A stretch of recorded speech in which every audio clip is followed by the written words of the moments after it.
क्या तुमने कभी ये नोटिस किया है, मान लो तुम क्लासरूम में हो और तुम्हारे टीचर तुम्हें एक कॉन्सेप्ट समझा रहे हैं। अब तुम और तुम्हारे क्लास का टॉपर दोनों ही उस टॉपिक को समझ रहे हैं, याद भी कर रहे हैं, लेकिन अगले दिन एग्जाम में तुम्हें बस ये अल्फाबेट्स याद आ रहे हैं और वहीं पे टॉपर क्वेश्चन सॉल्व कर रहा है। ऐसा क्यों?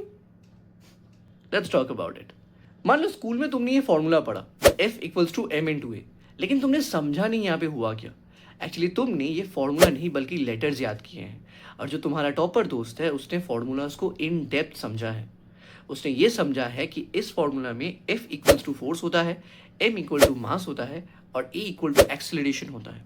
और इस फॉर्मूला का मतलब है फोर्स एक्चुअली और कुछ भी नहीं बल्कि मास और एक्सेलरेशन का मल्टीप्लाइड रिजल्ट है। अब आसान भाषा में कहूँ तो इन दो एग्जांपल्स को देखो, जहाँ पे फर्स्ट शॉपिंग कार्ट खाली है इसलिए शॉपिंग कार्ट को पुश करने में आसानी हो रही है, और वहीं पे जो दूसरी शॉपिंग कार्ट है उसमें सामान है इसलिए उसको पुश करने में ज्यादा मेहनत लग रही है। अब यहाँ पे शॉपिंग कार्ट का वेट होगा m मतलब मास, और पुश करके आगे ले जाना हुआ a मतलब एक्सेलरेशन, और ये दोनों हमेशा एक साथ एक्ट करते हैं, इसलिए फर्स्ट शॉपिंग कार्ट पे फोर्स कम था और दूसरे में ज्यादा। इसीलिए जब भी एग्जाम आता है तब टॉपर्स हमेशा ही नॉलेज को इस्तेमाल करते हैं क्वेश्चंस को सॉल्व करने के लिए, क्योंकि क्वेश्चंस में कुछ भी आ सकता है, तुम्हें फोर्स, मास या एक्सेलरेशन कुछ भी फाइंड आउट करना हो सकता है। इसीलिए फॉर्मूलाज को इन डेप्थ समझना बहुत जरूरी होता है।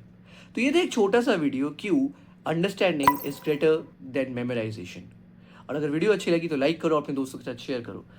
मैं मिलता हूँ तुमसे अगले वीडियो में, तब तक के लिए this is your teacher Arjun signing off.